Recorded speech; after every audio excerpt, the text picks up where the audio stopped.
গ্রামের উত্তর দিকে একটা পুরনো খাল।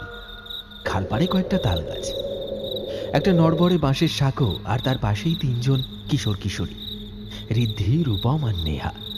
ওরা বসে গল্প করছে। স্কুল ছুটি হয়ে গেছে ঘন্টাখানেক আগে। এখন সন্ধে নামছে, তাই আকাশে হালকা মেঘ, সঙ্গে হাওয়াও বইছে ঠান্ডা।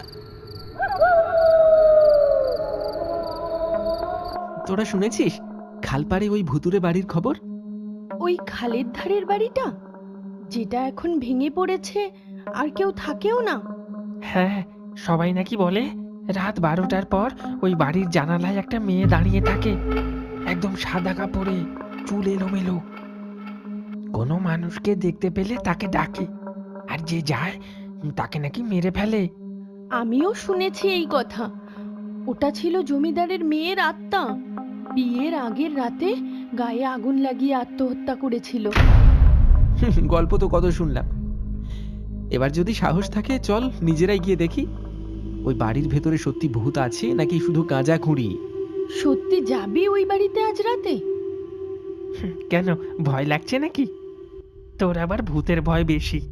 ভয় পাই না, কিন্তু ওই জায়গাটা ভালো না। গ্রামের সবাই বারণ করে। তাই তো বলছি, আজ তিনজনে যাব, গিয়ে দেখবো সত্যি ভূত আছে নাকি সবাই গাঁজা খুঁড়ি বলে বেড়ায়। ঋদ্ধি, রূপম আর নেহা তিনজনই ছোটবেলা থেকেই পাশাপাশি বাড়িতে বড় হয়েছে। এই গ্রামে তাদের নাম সবাই জানে, চঞ্চল, কৌতূহলী আর একটু বেপরোয়া। প্রতিদিন সন্ধেবেলা স্কুল শেষে তারা চলে আসে খালপাড়ে সাঁকোর ধারে এই মাচায়।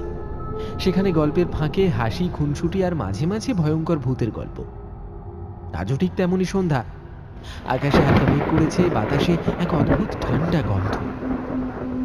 আশপাশটা একেবারে ফাঁকা। আর আজ বাকি বন্ধুরা কেউ আসেনি, একা বসেছিল তিনজনে। হঠাৎই কথার মাঝখানে উঠে আসে সেই খালপাড়ে ভাঙা বাড়িটার নাম।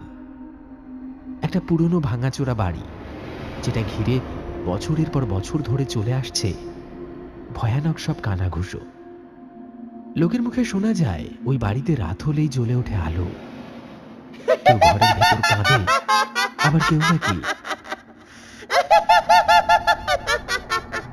রাকি সুরে করে ডাকে, যে যায় আর ফিরে আসে না।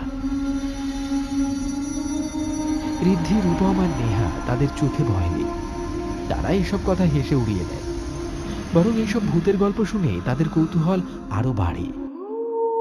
আজ তারা সিদ্ধান্ত নেয় নিজেরাই দেখে আসবে সত্যি কোনো ভূত আছে কি নেই।